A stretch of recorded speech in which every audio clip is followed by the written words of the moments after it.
நேற்று மாலை 7:03க்கு ரிலீஸ் ஆன குட் பேட் அக்லியினுடைய அந்த ஒரு 1.5 நிமிஷம் டீசர். அந்த டீசர் பண்ண வேலை இருக்கு இல்லைங்களா, அதாவது வந்து கொண்டாடி தீர்த்துட்டாங்க. அந்த டீசர் வந்து 16 மணி நேரத்தில் 25 மில்லியன் அடிச்சிருக்கு, இன்னும் ஓடிட்டுருக்கு. இதை தாங்க நாங்கள் வந்து அஜித் கிட்டேருந்து எதிர்பார்த்தோம். இதைத்தான் நாங்கள் எங்கள் தலை அஜித் கிட்டேருந்து இப்படி ஒரு படத்தை தான் எதிர்பார்த்தோம். அதுக்கான ஒரு சின்ன முன்னோட்டம் தான் இந்த டீசர். சரி, ஒரு 16 மணி நேரத்தில் 25 மில்லியன். அப்போ வந்து பீஸ்ட் படம் வந்து எனக்கு தெரிஞ்ச 5 நிமிஷத்துலேயோ 4 நிமிஷத்துலேயோ 1 மில்லியன் அடிச்சது. பயங்கர பரபரப்பு. அதுக்கடுத்து பார்த்திங்கன்னா மாஸ்டர் வந்து 24 மணி நேரத்தில் 20 மில்லியன் வந்து அதெல்லாம் தாண்டி இந்த படம் அடிச்சிடுச்சு. வந்து ஒருவேளை ஜனநாயகன் படம் வந்து இதை முறியடிக்கலாம். வந்து திரும்ப சொல்கிறது என்னென்னா, அஜித் ஃபேன்ஸ் விஜய் ஃபேன்ஸ் வந்து போட்டியாளர்கள் கிடையாது. ஏன்னா தல ரசிகண்டா, தளபதி தொண்டண்டா. அதே போல் விடாமுயற்சி ரிலீஸ் ஆன போது பல ஊர்களில் வாழ்த்தி கட் அவுட் வச்சுருந்தாங்க. விஜய் ரசிகர்கள் வாழ்த்தி கட் அவுட் வச்சுருந்தாங்க. விஜய் இன்றைக்கி அரசியல் பக்கம் போயிட்டார், தாவேகாவினுடைய தலைவராக மாறிட்டார்.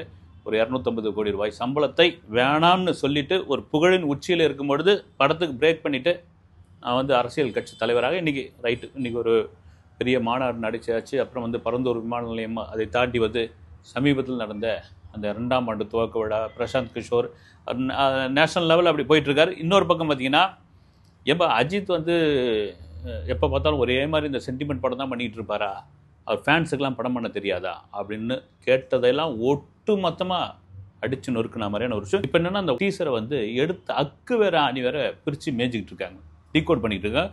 இதெல்லாம் முக்கியமான ஒரு விஷயம். இதை முக்கியமாக பேசணும்னு நான் நினச்சது வந்து, இதை நான் பேசுறதுக்கு முன்னாடி நான் ஏற்கனவே ஒரு வீடியோவில் பேசிட்டேன், இருந்தாலும் ஞாபகப்படுத்துகிற மாதிரி ஒரு விஷயத்தை சொல்கிறேன். நான் இவர் திருமலை ஆதி படத்தினுடைய டைரக்டர் ரமணா ஒரு பேட்டி கொடுத்துருப்பாரு. அந்த பேட்டியில் என்னென்னா, ஆதி படம் வந்து ஏப்ரல் 14க்கு நாங்கள் ஃபிக்ஸ் பண்ணி அது ரிலீஸ்க்கான ஒர்க் பண்ணிக்கிட்டு இருக்கும்பொழுது திடுதிப்புன்னு பொங்கலுக்கு வந்து பரமசிவன் படம் ரிலீஸ் ஆக போகுதுன்னும் போது எஸ்ஏசி வந்து இந்த படமும் வந்து பொங்கலுக்கு கிளாஷ் விடணும் அப்படின்னாரு.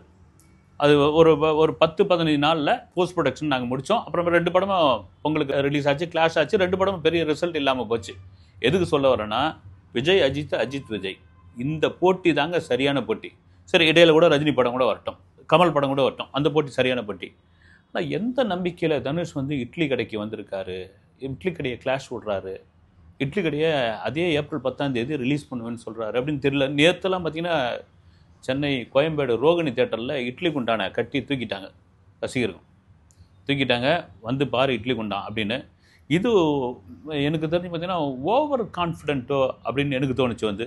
அப்புறமா இன்னொரு பக்கம் பார்த்திங்கன்னா, இட்லி கடை படத்தினுடைய ப்ரொடியூசர் வேறு யாராவது இருப்பாங்களான்னு பார்த்தா தனுஷ் ஒரு ஒண்டர் பாரும் அப்புறம் டான் பிக்சர்ஸும் 2 பேரும். ஏன்னா எந்த பெரிய ப்ரொடியூசராக இருந்தாலும் இந்த மாதிரி ஒரு மாஸ் ஹீரோ, அதுவும் ஒரு டீசர் வந்த பிறகு அந்த டீசர் ஒரு 25 மில்லியன் அடிச்சிருக்குது.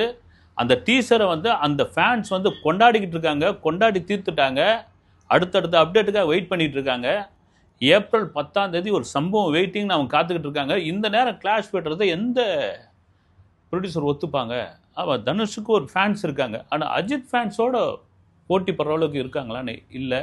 இப்போ பயங்கர ஓவர் கான்ஃபிடென்ட்டில் விடுறாரோ, அது என்னென்னு ஒன்றுமே புரியவே இல்லை வந்து. சரி, தான் கண்டென்ட் மேலே உள்ள நம்பிக்கையில் விடுறாரோ அப்படின்னு தேட்டருக்காரங்க டிஸ்ட்ரிபியூட்டர்கிட்ட பேசும்போது, சார் 2 படமும் ஒரு பெரிய ஹீரோட படம் 2 படமும் வந்தால் எங்களுக்கு கொண்டாட்டம் தான், 2 படமும் ஓடட்டுமே அப்படின்னு அவங்க தரப்பில் அவங்க சொல்லிகிட்டு இருக்காங்க.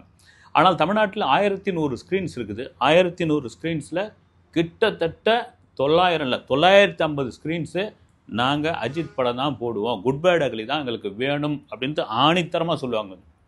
நான் ஏற்கனவே சொல்லியிருந்தேன், ஏப்ரல் 10ஆம் தேதி தொடங்கி அந்த ஒரு 10 நாளைக்கு பிரேக் ஆகி விடுமுறை வருது, வீக்கெண்ட் வருது, இடையில் விடுமுறை வருது, தமிழ் வருட பிறப்பு, அப்புறம் வந்து மகாவீர் ஜெயந்தி, அப்புறம் வந்து புனித வெள்ளி, இப்படியா வந்துக்கிட்டே இருக்குது. அப்புறம் வீக்கெண்ட் வருது. அது அப்படியே டோட்டலாக அந்த கலெக்ஷன் ரிப்பீட் ஆடியன்ஸ் கண்டிப்பாக வருவாங்க. இது ஒரு கொண்டாட்டமான படமாக இருக்கும். இன்னொரு நண்பர் எனக்கு சொன்னது என்னென்னா, ஏங்க பயங்கரமான புத்திசாலிங்க தனுஷ் வந்து. ஏன்னா இந்த நிலவுக்கு என் மேல் என்னடி கோபம் வந்து அவருக்கு பெரிய திருப்திலாம் இல்லை அந்த படம் மேலே. அந்த படம் என்ன ரிசல்ட் கொடுக்குன்னு ஆல்ரெடி அவர் கணிச்சிட்டாரு. ஆனால் தான் பார்த்திங்கன்னா அந்த படம் சம்மந்தமான எந்த ப்ரொமோஷனுக்கு அவர் வரல. அதுக்கான ஒரு ஷோ கூட போட்டாங்க, அது கூட வரவே இல்லை. இது என் படம் கிடையாதுங்க. அதுக்கு ஒரு கேமியோ ரோல் கூட அவர் பண்ணல வந்து. இதுக்கும் அவருடைய சகோதரி மகன் தான் நடிச்சிருந்தாங்க. அந்த படம் அதை தாண்டி ட்ராகன் அடிச்சு தூக்கிட்டு போயிட்டே இருக்குது. அப்படி இருக்கிற ஒருத்தர் இந்த நேரம் குட் பேட் அக்லி கூட இந்த படத்தை விட்டா, இப்போ அஜித் ஃபேன்ஸே இப்போ நாமலாம் பேசுகிறோம்ல, இதுவே அந்த படத்துக்கு ஒரு ப்ரொமோஷனாக மாறிடும், அவருக்கு வந்து பெரிய ஹைப் ஆகிடும். அந்த நோக்கத்துக்காக தான், அந்த ஐடியாவுக்காக தான் இது இறக்கியிருக்காரு. அவர் ஒன்றும் சாதாரண ஆள் கிடையாதுங்க, செம்மையான ஆள் அப்படின்னாங்க வந்து. சரி ரைட்டு, அது ஏறக்குறைய வந்து ஒரு விஷப்பரிச்சுன்னு வாங்க இல்லைங்களா, அதுமாதிரி தெரிஞ்சே பண்ணுற விஷப்பரிச்சை. எனக்கு தெரிஞ்சு ஒரு வாரம் கழிச்சு வரலாமே அப்படின்னு. அதுக்கு இன்னொரு உதாரணம்லாம் சொல்கிறாங்க வந்து, விஜய் படம் வரும்போது கைதி வந்தது, அப்புறம் வந்து பீஸ்ட் வரும்போது KGF 2 வந்தது, இதெல்லாம் வரும்போது என்ன நடந்தது அப்படின்னு அது ஒரு பக்கம் பேசிகிட்டு இருக்காங்க. இதெல்லாம் தாண்டி திரும்ப சொல்கிறது தான், இப்போது இந்த ஒன்றரை நிமிடம் ஓடக்கூடிய இந்த குட் பேட் அக்லியை தான் பிரித்து மேய்ஞ்சிக்கிட்டு இருக்காங்க. குறிப்பாக ரோகிணி தேட்டரில் ஆதிக் ரவிச்சந்திரன், அஜித்துடைய மேனேஜர் சுரேஷ் சந்திரா, குறிப்பாக ஆதிக் வந்து ஃபேன்ஸோட படம் பார்த்தது வந்து. அப்போ ஃபேன்ஸ் எல்லாம் சூழ்ந்துக்கிட்டு நீங்கள் மறுபடியும் படம் பண்ணணும் அப்படின்னு கேட்குறாங்க வந்து. அதுக்கு சில ஃபேன்ஸ் எல்லாம் கூட சோஷியல் மீடியாவில் ஒரு குறிப்பிட்ட நபரை வந்து நீங்கள் பேச்சை கேட்காதீங்க, யார் அஜித்துக்கு நான் பேர் சொல்லுங்கள, ஆதிக்கு நல்ல பையன், உங்களை சூப்பராக காமிச்சிருக்கிறாப்புல, அவரை வச்சு பண்ணுங்கள் தலைவா, அவரை வச்சு பண்ணுங்கள் தலைவா, தலை அப்படின்னு அவங்கவுங்க அப்படியே சொல்லிகிட்டே இருங்க. அப்புறமா வந்து ஆதிக் ரவிச்சந்திரன் சினிமா ஃபேமிலி தான். அவங்க அப்பா வந்து ஒரு உதவி இயக்குனராக இருந்தவர், ப்ரொடக்ஷன் எக்ஸிக்யூட்டிவாக வேலை பார்த்தவர். அவருக்கு டைரக்டர் ஆகணும்னு ஒரு ஆசை. அவருடைய அந்த ஆசையை மகன் வந்து விருப்பத்தை நிறைவேற்றிருக்காரு. ஒரு கட்டத்தில் வந்து படங்கள்லாம் பண்ணிவிட்டு பட வாய்ப்புகள் இல்லாமல் போய் டைரக்டராக போய் ஒர்க் பண்ணுவாங்க, அசோசியேட் டைரக்டராக ஒர்க் பண்ணுவாங்க. இதெல்லாம் வந்து சில பேர் வந்து பண்ண மாட்டாங்க கௌரவ குறைச்சல, ஆனால் போய் பண்ணியிருக்காரு. அப்படி பண்ணதுனால்தான் நேர்கொண்ட பார்வையில் அஜித்தோடைய கடைக்கன் பார்வை ஆதிக்கு மேல் பட்டுது. அப்போ தான் இந்த கதையை சொன்னார். எனக்கு தெரிஞ்ச கதையை சொல்வதற்கு முன் இந்த குட் பேட் அக்லியோடைய கிளைமேக்ஸை தான் முதல்ல சொல்லியிருக்காரு. ஒரு கிளைமேக்ஸை சொல்லி அசத்திருக்காப்புல, ஏன்னா பயங்கரமாக இருக்குது கிளைமேக்ஸ்ன்னு. அதுக்கப்புறம் வந்து முழு கதையை சொல்லுங்கன்ட்டு முழு கதையும் சொல்லியிருக்காப்புல. பக்கா ஃபேன் பாய். இதை கூட பார்த்தீங்கன்னா படத்தில் வந்து AK அப்படின்னு கேரக்டர் வருது. ஏங்க AKன்னு முதல் முறையாக இது வரலைங்க. எனக்கு ஃபோன் பண்ண சில அஜித் ஃபேன்ஸ் எல்லாம், அப்புறம் ரொம்ப அபிமானிகள்லாம் சொன்னது என்னென்னா, ஆனால் விவேகம் படத்துலேயே வந்திருக்கேண்ணே AKன்னு, அதே இதில் நடிச்சிருப்பாருன்னு. ஓகே, அது மறந்துடணும்னு நினைக்கிறேன். ஆனால் இதில் AKன்னு சொல்லும் போதே ஒரு வைப்பாக இருக்குது, ஒவ்வொரு இதுவும் வந்து மாசாக இருக்குது. குறிப்பாக அந்த என்னென்ன மாதிரியான கேரக்டர், எந்தெந்த விஷயங்கள் அப்படின்ட்டு வந்து டீகோட் பண்ணிகிட்டு இருக்காங்க. ஆனால் மற்ற கேரக்டர் வந்து ஒரு அர்ஜுன் தாஸ் ஆகட்டும், ஒரு த்ரிஷாவாகட்டும், யாரையுமே சொல்லாமல் முழுக்க ஒரு அஜித்தை வச்சு இந்த டீசர் கொடுக்கறதுக்கான காரணம் என்னென்னா, ஒரு கொண்டாட்டமான டீசராக இருக்க வேண்டும் என்பதற்காக தான். சரி, இந்த படம் பொங்கலுக்கு வரலையே சாமி அப்படின்ற ஒரு குறை கண்டிப்பாக இருக்குது. ஒருவேளை பொங்கல் வந்து தொடர்ச்சியான லீவு. இப்போ நாம் லீவை வந்து பிட்டாக சொல்கிறோம், அது வந்து ஃபுல்லாக வந்து ஒரு தொடர்ச்சியான லீவு. பெரும்பாலும் பெருநகரத்தில் இருக்கவங்க, இப்போ வந்து சென்னை, கோயம்புத்தூர், மதுரை, இந்த மாதிரி பெருநகரத்தில் இருக்கவங்க சொந்த ஊருக்கு போயிருப்பாங்க.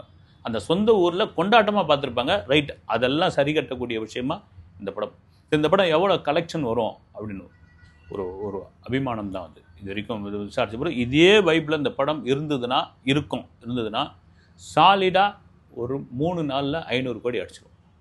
என்னங்க இது அப்படின்னு வாய்ப்பு நிறைய இருக்குது. ஏன்னா இங்கே எப்படி இந்த படத்துக்கு ஒரு பெரிய எதிர்பார்ப்போ, ஓவர்சீஸில் அதை விட வேறு.